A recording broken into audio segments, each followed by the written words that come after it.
It is an honor and a privilege to be invited back to this part of the state. You have a beautiful state. I was in Baraboo and La Crosse and Woodville, and now I'm up here again. And it's just a beautiful drive, and you guys do have the lowest price of gas that I saw today. So that's a plus. And when I was here last time, I tried to get a table at the college. And I called them up and asked them, can people come on campus and you get a table and talk to the students? And she said, what do you want to talk about? And I said, creation. And I'm just calling to see if this college is open-minded enough to allow a creationist perspective on campus. And she said, oh yeah, absolutely. But we have COVID restrictions and we're not allowing anybody on campus. And she said, when it gets relaxed, we'll let you have a table. So I tried to get a table this time, and they said, oh, it's just such a busy time of year, so I can't get a table this time. And I said, well, okay, I look forward to getting a table when it slows down. So give it a couple of weeks, and I encourage you to go get a table and talk to the students and see if they want to start a creation club. And you'd be surprised. I've helped St. Cloud, Brainerd, Northwestern help students start clubs. And it's, wouldn't it be neat to give these talks over on campus? Go into the belly of the beast and have a beacon of creation light just blaring, so, for everyone to see. I think that'd be a lot of fun. And so then they can see both sides of the equation, because you need to see both sides if you want to think. Otherwise, you're being told what to think. And so I encourage you that. Don't think about it, and put it on your to-do list, because things have changed dramatically since I've been here last. In January, we've got a club in town called Keeping Our Republic. And they asked if I could do a creation talk, and I said, sure, I can do a creation talk, but there's a bigger battle going on called COVID. And I sent them my 2020 COVID talk, and they watched it, and YouTube censored it, so I'm so proud of myself, I guess. And they said, yeah, do the COVID talk. And I did. And it was a talk like I've never given before, because when I'd be making a point, they'd have personal experiences of the point that I was making. And so I didn't even try to put it up on YouTube. I put it up. I have a Rumble channel now called Education, Not Indoctrination. All one word, no spaces. And then I heard in April, I heard Yuval Harari speak. Has anybody ever heard of Yuval Harari? 2 people. Oh, okay. All right. 3, 4. So about maybe 10%. And so I heard it, and I asked a 70-year-old woman at church that, you ever heard of Yuval Harari? And she goes, yeah, he's a kook. And I heard some of his clips. I listened to his 2018 World Economic Forum talk, and it was frightening. No, not frightening. It was, where it says fear not. It was motivating. And it's like, this information has to get out. And so I gave the talk at our local club, and I recorded it, and I sent it to the Nebraska leaders. I was going to speak in Nebraska in May at their creation conference, and Yuval's talking about how humans are hackable animals, and how digital dictatorships and artificial intelligence and a species split, and it's just shocking what this evolutionist is saying. And I sent them the clips and my video, and I said, should we talk about this at the conference? This is a direct result of us losing the creation-evolution battle. And they kicked it around for a while, and they got back to me, and they said, if we were at a church, the answer would be no. But since we're at a conference center, the answer is yes. Just connect the dots so people know why it's being discussed here and what we can do about it. And so I gave the talk. And when I got done, there was a guy sitting next to one of the leaders, and the guy said, that was the best talk I've ever heard. So I'll take that for whatever it's worth, but I put that on my Rumble channel. This is it, Education, Not Indoctrination. No spaces. So you get to see the COVID talk, that one talk, and then I was in Rochester, and they had me do the climate tyranny talk. So that's on there too. And so this, the Yuval Harari talk, I will be giving that November 10th for a Creation Club out of California. It's Creation Fellowship Santee. If you want the link to that, it's going to be a Zoom talk. It's creationfellowshipsantee@gmail.com. And this Thursday, I'm going to be speaking for them. And it's going to be the hydroplate theory. And they've got some catastrophic plate tectonics proponents. Their resident geologist is for CPT. And they said you might get some pushback during Q&A. So I encourage you, if you want, to check that out. It's always good to see two opposing views, because in the middle, there's the truth somewhere. I was interviewed on, Real Science Radio interviewed me, and July 1st and July 8th, and it showed up on, and they broadcast it on KLTT, which is in Denver, 50,000 watts, the biggest Christian station. And so that got broadcast. The title is The Great Reset and Hackable Animals. And somebody from, where was he from? I think Kentucky. He heard it.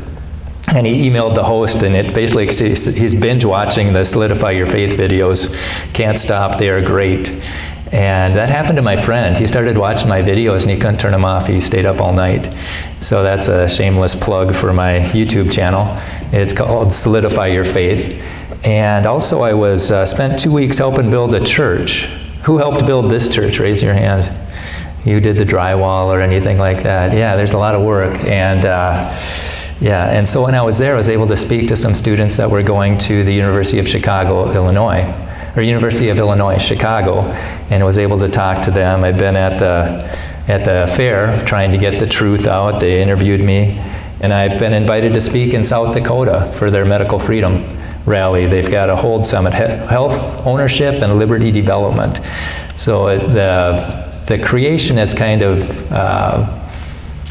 taken a turn for freedom, and they're both when you give up God's word, you can start losing your freedoms. And so that's why we're going to talk about, and it's not all doom and gloom. I was able to talk at our Vacation Bible School.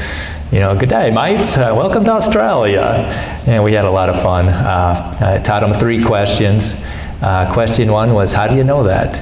You know, like, where did this tree come from, the building, the people come from? And this question helps people determine if they're on God's side or man's side. Okay, if they point you to the Bible, where did people come from? They point you to the Bible, they're on God's side. If they point you to evolution, they're on Satan's side. And if they point you to Satan, then you ask them, how did life begin? The smartest atheist in the world can't answer that. They have no idea how life began. If you don't know how life began, how do you know God didn't do it? And there's $10 million on the table if you can prove how DNA organizes itself naturally. $10 million. And we'll get into something that later. But the main thing is, science has been eliminated from, or God's been eliminated from science by the definition.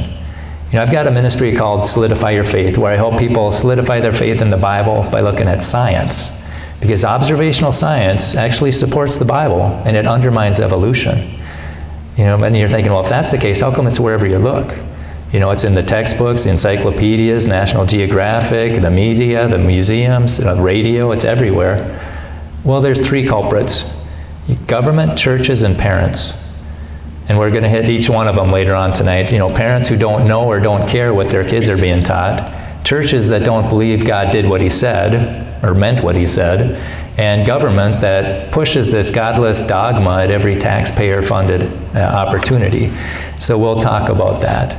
And the question, but before we do, we'll get to the question that got you all here tonight. What's wrong with our textbooks? There's a lot wrong with our textbooks. And we're not going to touch critical race theory. You can go into PragerU and hear a video clip on that. And we're not going to go into comprehensive sex ed, war on children.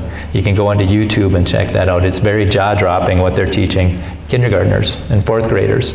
So parents, if your kids are in the government school, make sure you know what they're being taught. And I like to teach with stories, okay? Real-life examples like this one. We'll be able to see what's wrong with our textbooks with this. I was at St. Cloud State a few years ago. I was promoting this talk, Evolution versus Science. And I'm there in the evening at a kiosk, and that poster's hanging above my head. And a student comes by, and he scrunches up his face, and he goes, "What do you mean?" And I asked, "What do you mean, what do you mean?" He said, "How can you have evolution versus science when evolution is science?" And it's real important to define the terms. And I asked him, "Well, what do you mean by science?" Well, he says, "Like experiments in a lab." And I said, "Oh, the type of science that's observable, testable, repeatable, falsifiable, the scientific method type of science." And he said, "Yeah." And I said, "Well, evolution's none of that." He goes, "Well, sure it is." I said, "Okay, name an experiment that tests evolution." He goes, "Well, there's lots of things." I said, "Well, just give me your best thing." And I love asking that question. If you ever want to stop a conversation for 5 or 10 seconds, just ask, what's your best evidence for evolution? And their eyes will go up to the ceiling, and they're trying to go on through their file cabinet of information. Why do I believe this godless theory? And apparently, and I've seen a lot of debates. And and Bob Enyart, he verifies this. He says, if you ask a professor what the best evidence for evolution is, they'll pick something outside their field. The biologist will point at geology. Geologist will point at astronomy. Astronomer will point at biology. It's a big shell game. They all think somebody else has it because they know it's not in their field. But nobody has it. It's just smoke and mirrors. And this student, what's his best evidence? He said geology, as if that explains it. And I said, what about geology? And he said, well, those layers of rock. And I said, the geologic column? And he said, yeah. And I said, you're kidding. You think that sedimentary rock that's laid down by water proves that we came from a rock? That could just as easily point to a worldwide flood in the days of Noah.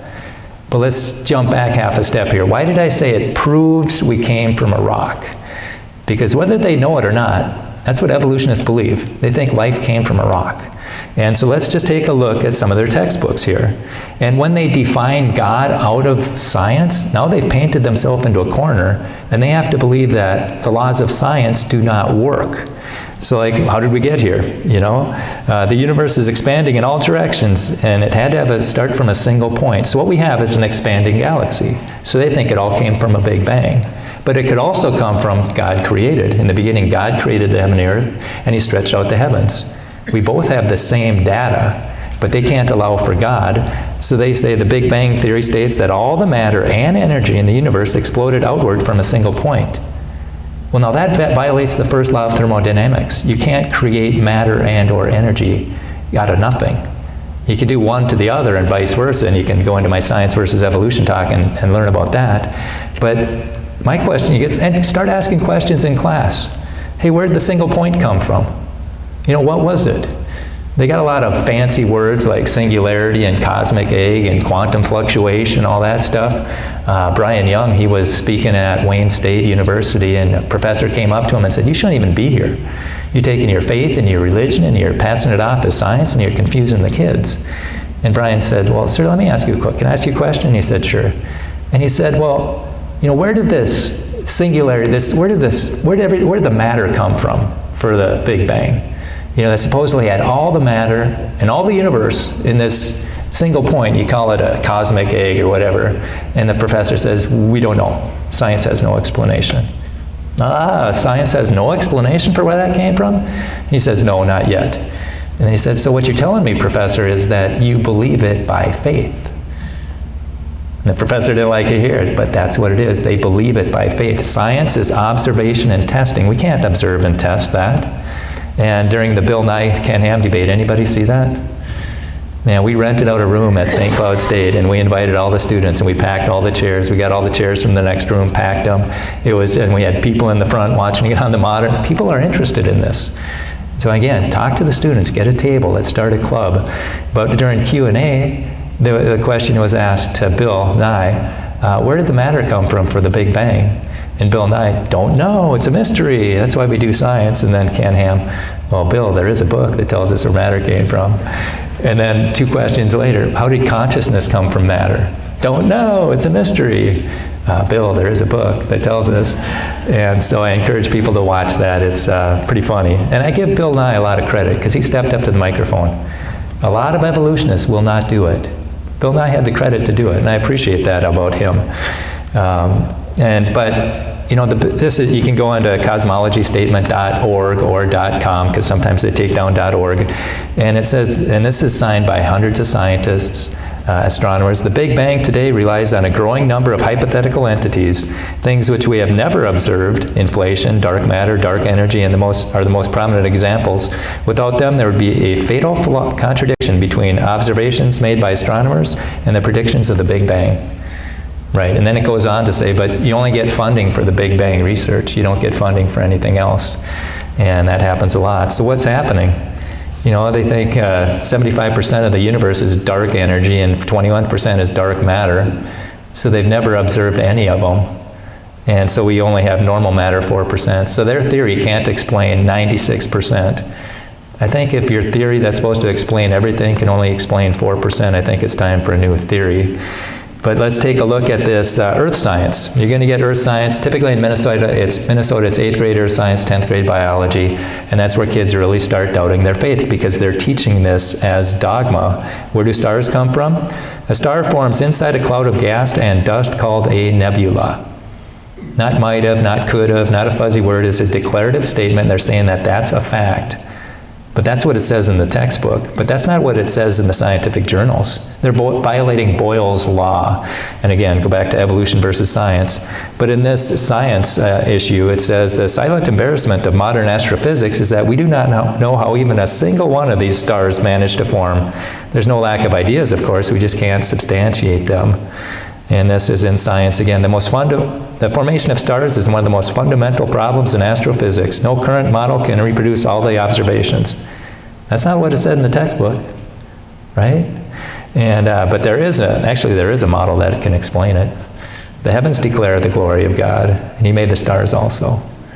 That's one of my favorite verses. It's just a phrase. You know how many billions of stars are out there and billions of galaxies? And God just said, yeah, I did that, and then He moves on.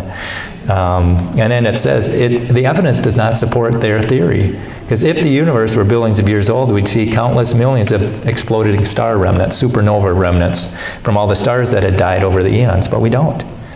Basically, you see about 7,000 years of it. So it's a far cry from the millions or billions. In Exodus 20, actually it's 20:11, for in 6 days the Lord made heaven and earth, the sea, and all that in them is. 6 days. We'll get to that in the churches. And then this is a college textbook. The aggregation of nebular debris into a planet is a very violent process. Bodies ranging from the size of dust to small planetesimals collide to make larger bodies. So the theory goes gas turns to dust, turns to pebbles, turns to rocks, turns to boulders, turns to planetesimals, turns to planets. It sounds good, but it doesn't work. You know, when they start slamming together, those boulders start slamming together, those rocks start slamming together, especially when they go in thousands of meters per second, they break apart. Anybody ever play pool? Do those pool balls stick together? No, they fly apart. That's just what happens there. They can't get a planet to form. Those rings of Saturn are not turning into moons. That asteroid belt are not turning into planets. Their theory is wrong. And then it says, this is 10th grade biology, Earth began to form, and I don't know why this is even in a biology book, but the Earth began to form about 4.6 billion years ago and grew by colliding with space debris. So that's what it's saying in our college textbook, in the general eds. And by the way, general ed is a code word for social programming. That's where they teach the values of the institution. They expect you to accept them. And, but that's what they're telling in the textbooks. But what are they saying in the science journals? This is from Nature. How this process continues from meteor-sized boulders to kilometer-scale planetesimals is a major unsolved problem. Objects must have grown very rapidly from sub-meter-sized pebbles into 100-kilometer-sized bodies, possibly in a single leap. That's not in the textbook. They've got real problems with how we got here. And this says, you see at the second, towards the second, according to the best scientific model. No, it should say according to the atheistic model. There's a better model out there, and we talked about it. But it says that most of the planets rotate on their axis in the same direction. Most of them. It should be all of them, according to the law of angular momentum. You know, Venus is rotating backwards and Uranus is on its side. They can't explain that. And if you want to learn more about that, Spike Pizarris, he's got this creationastronomy.com, and it's what you're not being told about astronomy. He starts out with the solar system. There's so many violations of what they expect with the Big Bang. Then stars and galaxies, and then the Big Bang and the universe. And he goes through and just rips them to shreds. There's so much information out there that should just destroy that theory, but it's all being swept under the rug. And a little bit about Spike. He was in the military space program, and he spoke at our meeting down in the Twin Cities. And we had lunch with him before he spoke. And I said, hey, Spike, what happened? I mean, you went into the space program as an atheist and an evolutionist, and you came out as a Christian and a creationist. I said, how'd that happen? And he said, well, I went in there, and there was a creationist who was working there, and I thought he was an idiot. Doesn't he know he can explain everything without God? And so I started to poke at his foundation, and it was solid.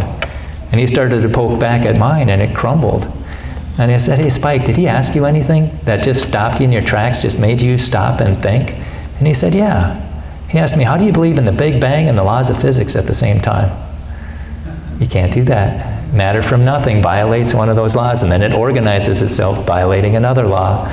But that is, again, evolution versus science, if you want to see that. But this is, the Big Bang is the Old Testament for the evolutionists. They'll add whatever they have to keep it there. This is the New Testament. It's the geologic column. They will not change that at all. It doesn't matter what they find. That is set in stone.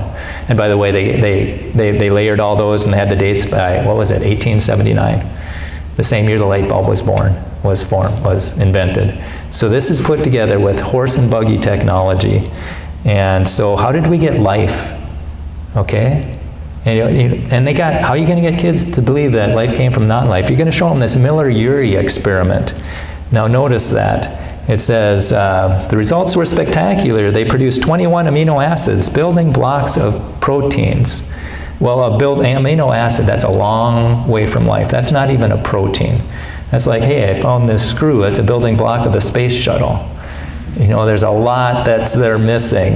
And I also want you to notice that trap this is a real deceptive picture, because they had and they had the wrong starting point, they had the wrong starting material, they had the wrong the wrong process, and they had the wrong end result. But other than that, it's a great success. And so this is deceptive. Basically, they boil this stuff, and then they zap it, and then it goes through, and what they aren't showing you is there's a trap. They filter out the amino acids and the tar and the stuff that they formed, because they knew if they'd run it through again, it's going to get destroyed by the spark. So this is a more accurate one. You see the trap there? They don't run the stuff through again. They just keep collecting it, and there's no trap in nature. And the stuff they made, it was left-handed and right-handed. Chirality is what it's called. This is a really smart guy with lots of letters after his name, lots of patents to his name. He says, evolutionists hope you don't know chemistry, the problem of chirality. Because proteins, they're not, like, our hands are not the same. They're mirror images of us. And that's like it is for proteins. All right? And so if you have proteins that are alive, they're all left-handed. They're 100% left-handed. And he goes, how can you have random chance, natural process, create proteins with thousands of left-handed molecules, then also create DNA with billions of right-handed molecules? You put one in the wrong direction, it's not going to work. And he said, the reality of chirality, more than any other evidence, did more to convince me of the reality of the all-powerful Creator. There's no way that's coming together by chance. And again, there's $10 million on the table if you can prove how the DNA organizes itself. He said, when we show them that the laws of natural science cannot explain the existence of chirality, evolutionists say the process happened a long time ago by some unknown method that they cannot explain. Now who's relying on supernatural explanations? And keep an eye out for that. Stuff that we can't test with our five senses, therefore supernatural. Things that violate laws of physics, therefore miracles. And then keep your eyes open for people who stand up to the dogma and get persecuted. So an evolutionist, it's faith. Unknown chemicals came together in an unknown way, at an unknown place, at an unknown time, using an unknown process to produce people. That's faith. I was given a talk, and during Q&A one time, a student asked you, well, how do you think life began? And I'll show you some of the videos. It's like, there's no way that came together by chance. And I just said, well, God made us. He says, miracles, miracles, and he starts to storm out of the room, and I said, hey, everybody believes in miracles. I believe God created us, and you believe nothing exploded and turned into people. They're both miracles. The problem for him is he doesn't have a miracle maker. So he's got miracles, matter from nothing, life from non-life, all those, but no miracle maker. He's got way more faith than I do, way more faith.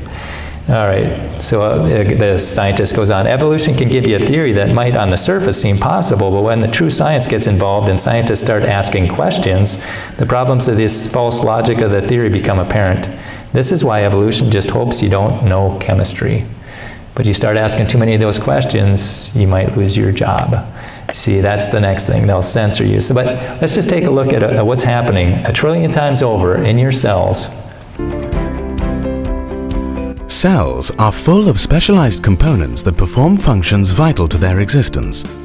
But how do these components get to the right locations inside the cell to perform their functions?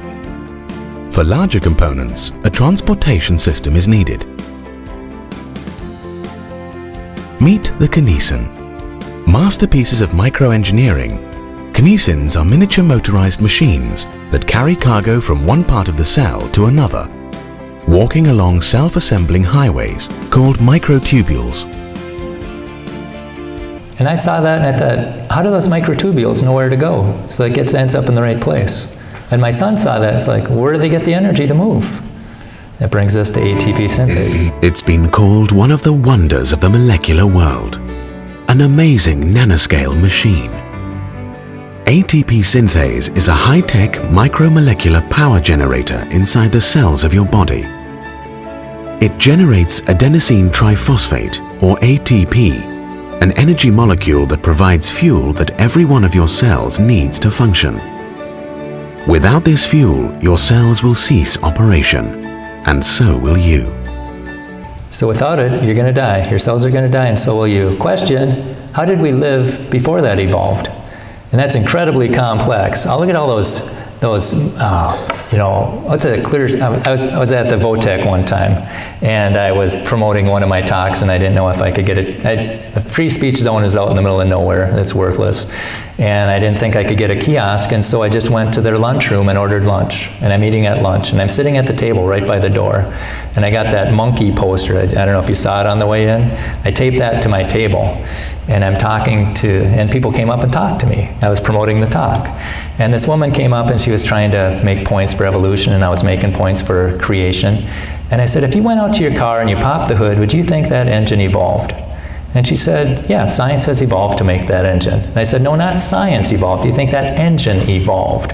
You know, do you think that it just came together with chance random processes with no intelligence? And she goes, no, there was intelligence. And I said, obviously.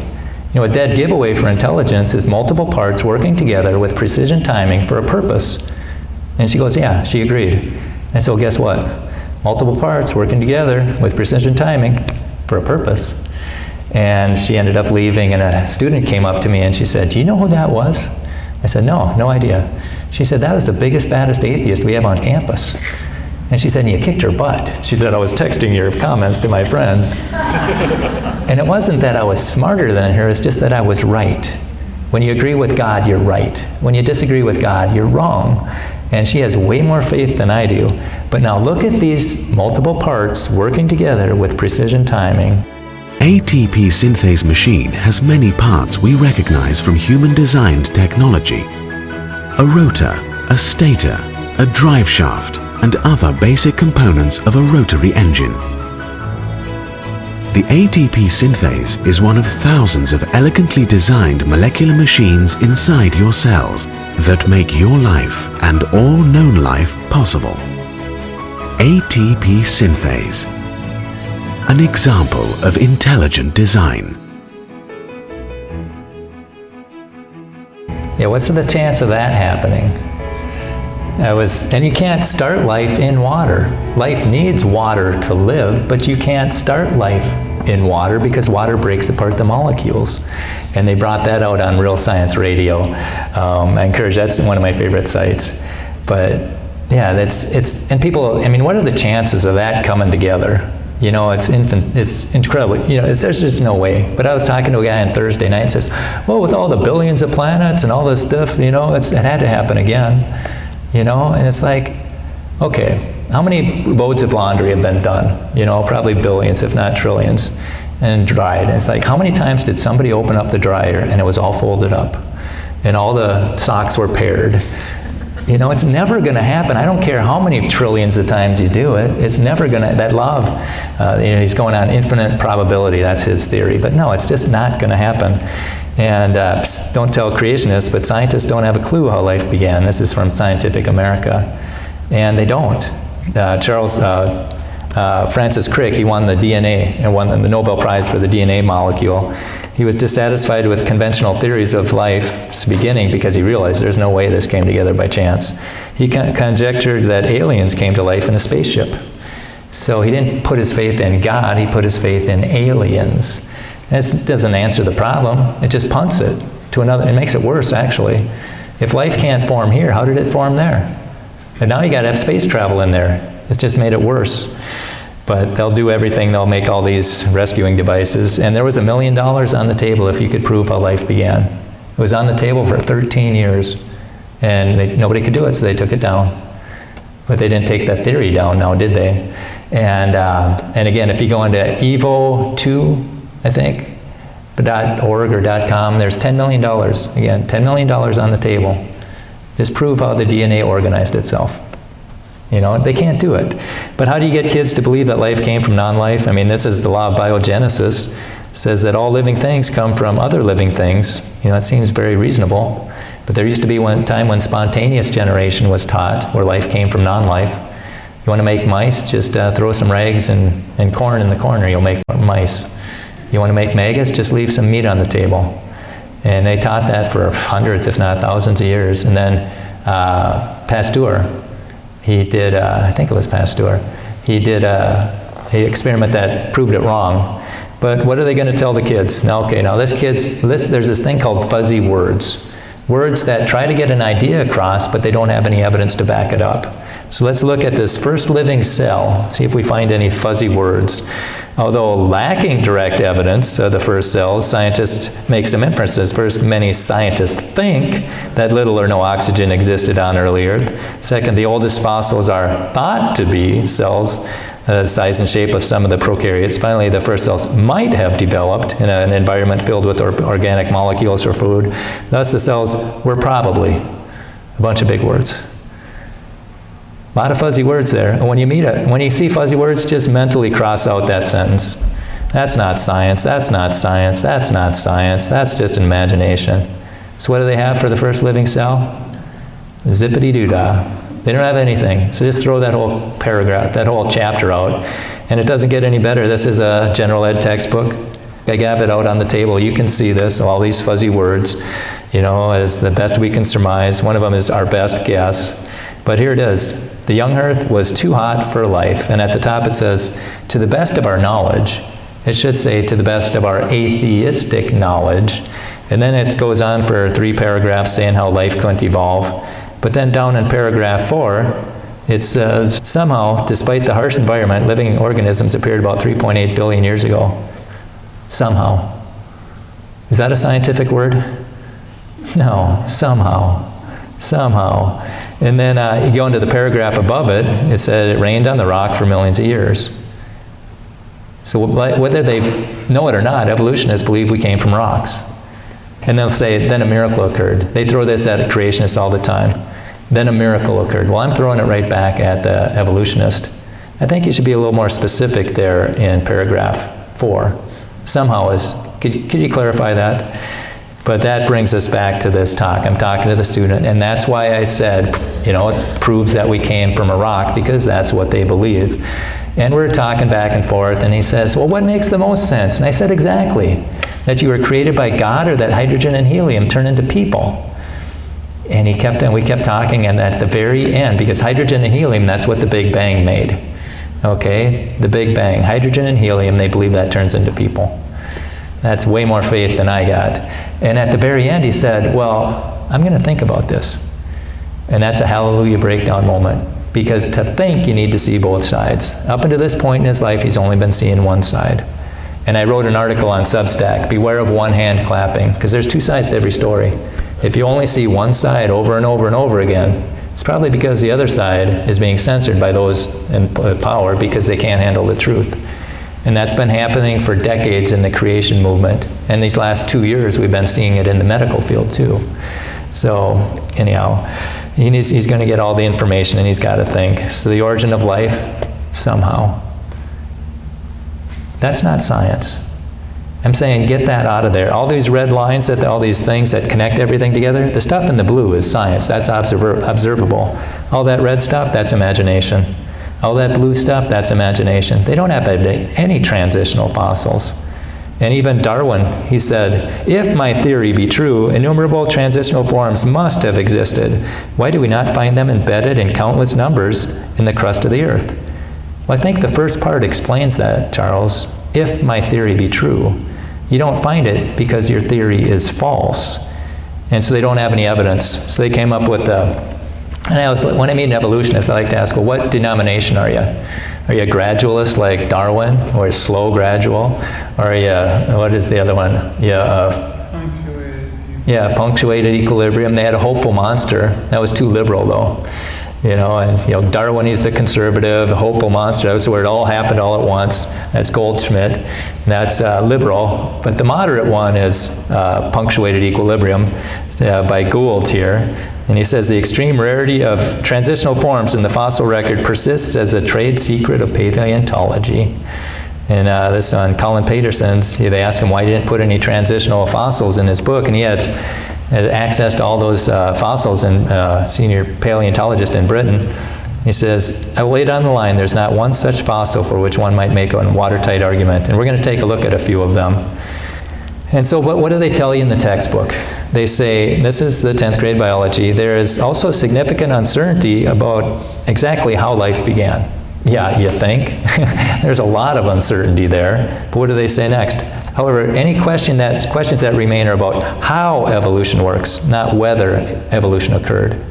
So they just painted the kids into this box. You can only talk about evolution, how it works, not if it works or if it happened. And there's a lot of people that disagree with it. Go into dissentfromdarwin.org, and there's hundreds, if not 1,000, of these PhD scientists that disagree. They say, what do they sign on to? We are skeptical of the claims of the ability of random mutations and natural selection to account for the complexity of life. Careful examination of the evidence of Darwinian theory should be encouraged. So there's at least 800 at last count. And there's PhD scientists, and you put your name on that, you could be losing your job. I like what Thomas Chamberlain, this is from 100 years ago. He warned researchers not to let one hypothesis dominate their thinking. Instead, they should always have or seek multiple working hypotheses. There should always be competing hypotheses. So then they can think critically, they can compare and contrast.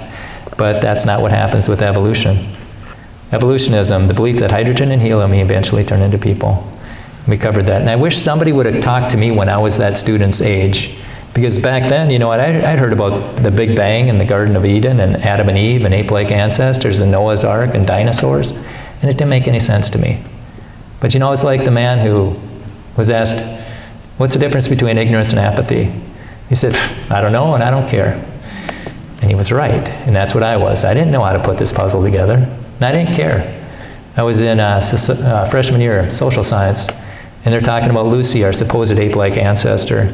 And I couldn't believe we were wasting time on it. And I raised my hand. I asked, what difference does it make? We're here, we're now, who cares? And she said, it makes a difference to some people. And it should make a difference to all people. And so I was pretty much confused. You ever heard that saying, pigs don't know pigs stink? Yeah? They don't know because they're always in the pig pen. They don't know what fresh air smells like. And that's what I was. I didn't know what accurate thinking was because I was always in the evolutionary mindset. And then finally, thank God, my cousin Carol sent me a copy of this video called The Age of the Earth by Kent Hovind.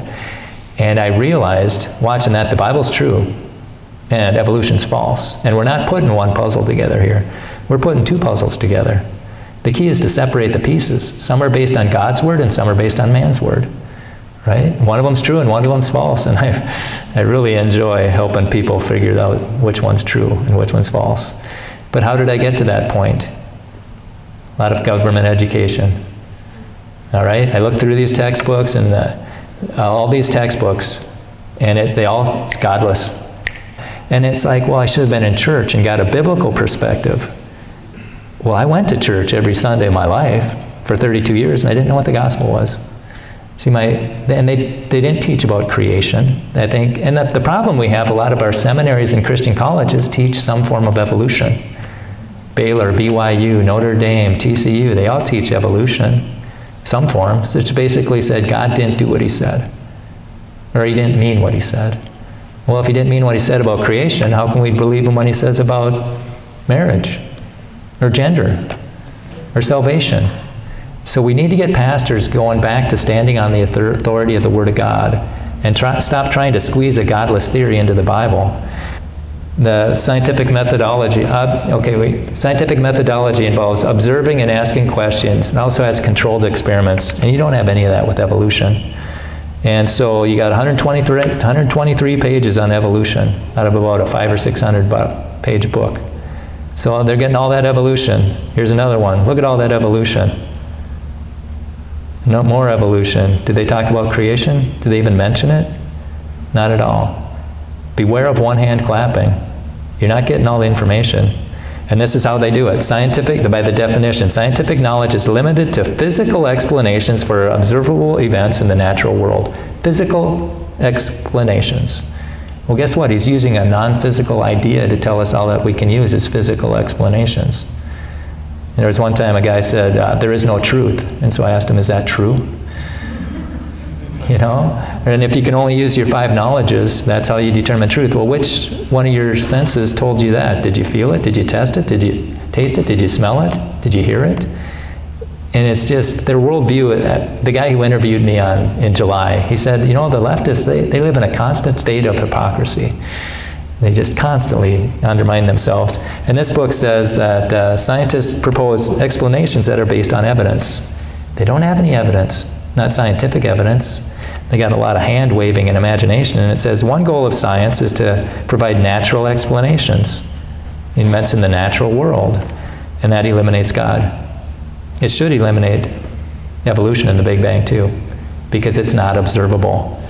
And this guy is a professor at, I think it was Iowa State. He said, even if all the data point to an intelligent designer, such a hypothesis is excluded from science because it's not naturalistic. So even if it all points there, they can't talk about it. You know, my brother-in-law was taking a geology class at St. Cloud State, and they couldn't figure out, you know, they did a week trying to figure out how Grand Canyon got there. None of the theories work. And then on Friday, the professor says, you know, there's one theory we haven't looked at. Anybody know what it is? The kid says, Noah's flood. And the professor said, you're right, but we can't talk about it. So they didn't have a theory that works, and they won't allow a theory that would. And if you're interested in that, again, I'll be speaking Thursday if you want the Zoom link for that. It's creationfellowshipsantee@gmail.com. But when you kick the Bible out, you really limit science. They found a whole field of science because of the Bible. In Psalm 8:8, it says there were paths in the sea. And so this Matthew Murray said, well, if God says there's paths in the sea, I'm going to find them. And he found the ocean currents. Saves the shipping industry billions of dollars. George Washington Carver, he had 10 minutes to speak to Congress about the effects of peanut in the Southern economy. He was so interested, they let him go for 2 hours. And then they asked him, how did you learn so much about the peanut? And he said, well, an old book told me. And they said, what book? And he said, the Bible. He said, the Bible told you about peanuts? And he said, no, the Bible told me about the God who made the peanuts. I asked him what I should do with them. And just imagine if we were using that mindset today with our technology, and if we had the right attitude. And keep in mind, most of the fields of study and science were started by creationists. You know, you got people like Pasteur and Newton and Kepler and Boyle and Faraday. And then you got Bill Nye there again. He'll do watch out for the evolutionist altar call. We have to teach evolution, or we're going to fall behind the other countries as far as inventors or innovators. The world's going to fall apart if we don't teach evolution. They're doing the same thing with climate right now. And by the way, spoiler alert, carbon dioxide is plant food. The more CO2 we have, the more food we're going to get, the less droughts we're going to have. Inconvenient Facts is a real good book on that. But listen to this guy. Raymond Damadian invented the MRI. Hi, my name is Dr. Raymond Damadian. I am a young Earth creation scientist and believe that God created the world in 6 24-hour days, just as recorded in the book of Genesis. By God's grace and the devoted prayers of my godly mother-in-law, I invented the MRI scanner in 1969. The idea that scientists who believe the Earth is 6,000 years old cannot do real science is simply wrong. Simply wrong. And they could give, for the Nobel Prize for the MRI, they could have gave it to 3 people. They gave it to 2 people, but they didn't give it to him. He's got the first patent. His thing is in the Smithsonian. But there's a witch hunt against creationists, and this is a good book, Gifted Mind. It's a good one for a book report, kids or even adults. It's good. But they have a bias against creationists, and there's 3 volumes of this book of people getting censored. So what do we need to do? We need to separate the facts from conclusion. A fact is a verifiable piece of information, whereas a conclusion is a judgment based upon the facts. And then they make fun of the media for mixing the two, and they don't realize they're doing it all through their textbook. Whenever they say millions or billions of years, that's an interpretation. That's not a fact. And so what do we have in the fossil record? We don't have the tree of life, which Darwin predicted. We have an orchard of life, which is what the Bible says. So again, it validates the Bible. And they talk about how, how do you make a fossil? Well, it dies and it sinks and gets covered with mud. Any fishermen here? Do dead fish sink? No, they float and they get scavenged. The only way a fossil forms is if it's buried in mud. That deer on the side of the road isn't going to get turned into a fossil. It's going to get eaten up and decomposed. Therefore, any layer that has fossils in it was laid down rapidly. That's the whole geologic column. And they even found dinosaur blood cells in a dinosaur bone, and blood cells can't last millions of years.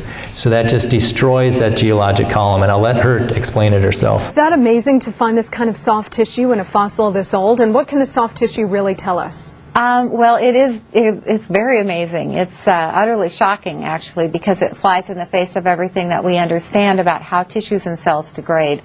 It's not something that any one of us could ever predict or hope for. Yeah, it's utterly shocking. It just flies in what they would expect. Flies in the face. But now listen to how they say, fact of 70 million years, fact of 70 million years.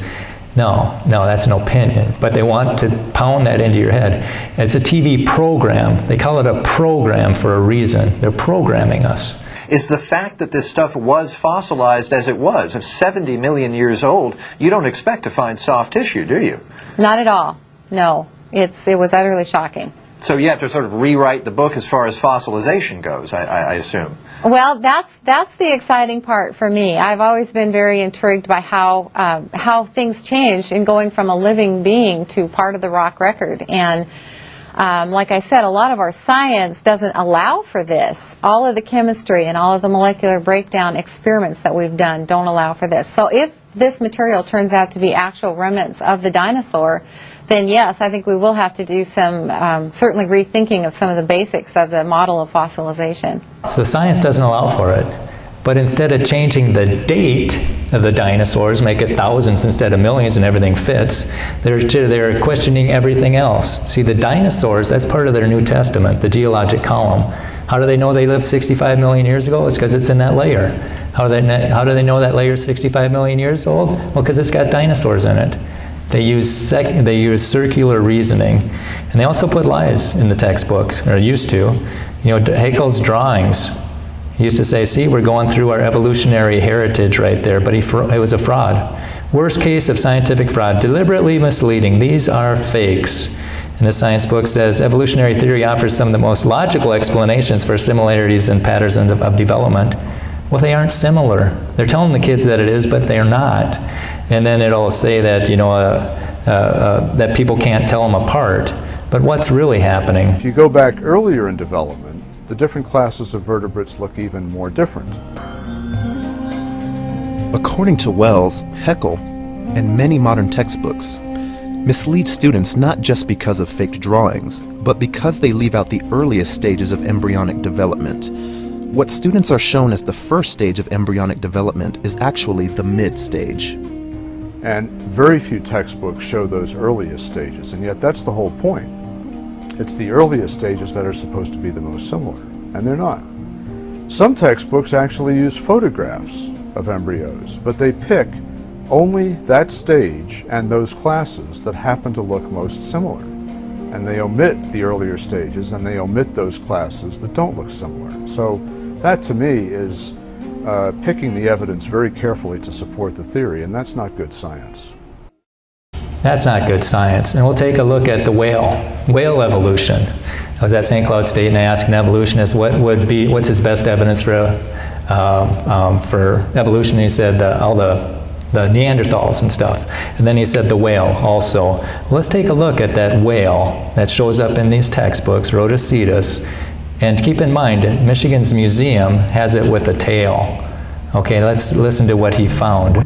When this video series was being filmed on location at the University of Michigan in Ann Arbor, the executive producer noticed a discrepancy between museum drawings of Rhodositus and the fossils.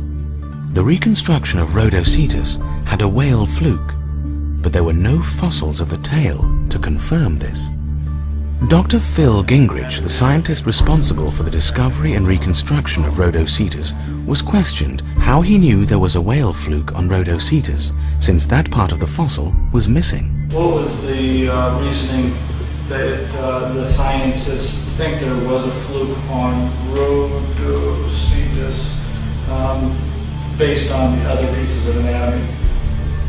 Well, I told you we don't have the tail in Rhodositus, so we don't know for sure whether it had a ball vertebra indicating a fluke or not. So I speculated it might have had a fluke. Scientist Gingrich also acknowledged that the flippers were drawn on the diagram without these fossils. Now, he does not believe this animal had flippers. Again, his answer was surprising, since the museum diagrams had flippers on Rhodositus. Now, since then, we've found the forelimbs, the hands, and the front arm, the arms, in other words, of Rhodositus. And we understand that it doesn't have the kind of arms that can be spread out like flippers are on a whale. And if you don't have flippers, I don't think you can have a fluke tail in really powered swimming. And so I now doubt that Rhodositus would have had a fluke tail. Many experts consider whales to be the best fossil evidence for evolution, but are unaware of these discrepancies. Opponents of evolution contend that whale evolution is nothing more than hopeful supposition. If museum diagrams are redrawn and corrected for various discrepancies, opponents argue that whale evolution is non-existent. Right. So you have to look at these books and exhibits with a grain of salt. What is it based upon? And that brings us to people. Look, it says we came from apes. We're a mutated animal. And then it says that we shouldn't be stressed that we're not necessarily any better than any other species, only different. All right, well, let's take a look at this textbook. It says it's a remarkably complete skeleton of Lucy. Remarkably complete. This one says nearly complete. Close your eyes and trying to figure out how many, and we got 200 some bones. What would be remarkably complete, nearly complete? Maybe 180? This is what they got, 40 some bones. And from that, that's just a bold-faced lie. That's not remarkably complete. That's not nearly complete. And look at what they draw. How many hand bones did they find? How many feet bone did they find? And they say, well, we found some from their cousins. And yeah, those are more curved than a chimp. Why are you putting human stuff on there? And let's see what they did to the chimp hip. This is their documentary.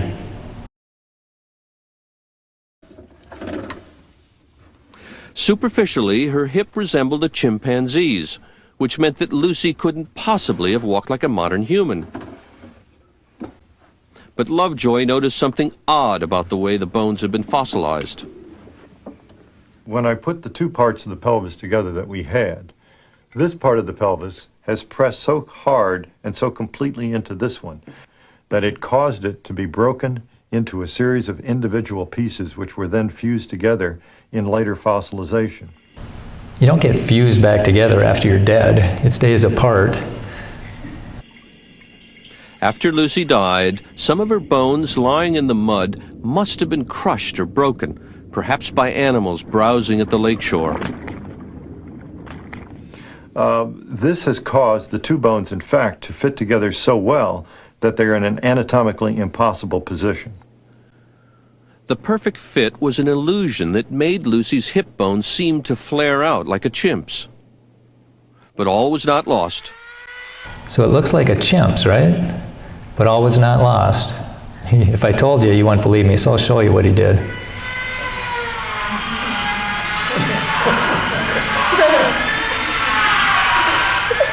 Lovejoy decided he could restore the pelvis to its natural shape.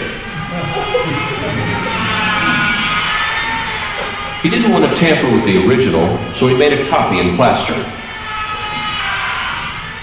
He cut the damaged pieces out and put them back together the way they were before Lucy died. It was a tricky job, but after taking the kink out of the pelvis, it all fit together perfectly, like a three-dimensional jigsaw puzzle. You could read a newspaper through that. That's not perfect. As a result, the angle of the hip looks nothing like a chimp's, but a lot like ours. You think? If you cut it apart and put it back together the way you want it. And so instead of changing the theory to fit the data, they changed the data to fit the theory. And that's where Lucy comes from. Whenever you hear about Lucy, and I was sitting at a kiosk next to the anthropology club, and I told them, hey, they cut Lucy's hip and they twisted it. And they said, no, they didn't. And she said, no, they didn't. I said, I got it on my computer. Do you want to see it? No. I don't want to see it.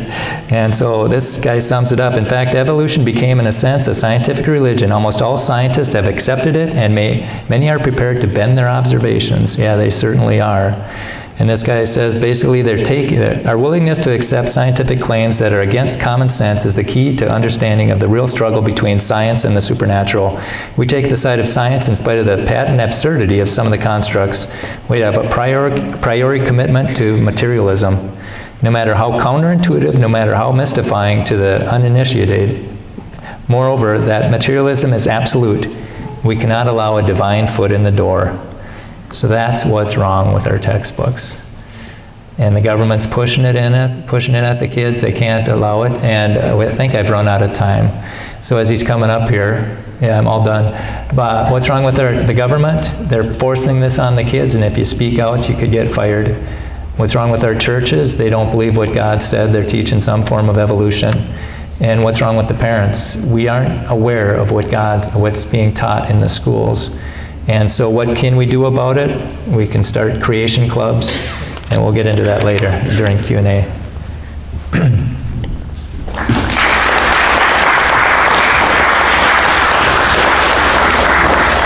Thank you very much, Brian.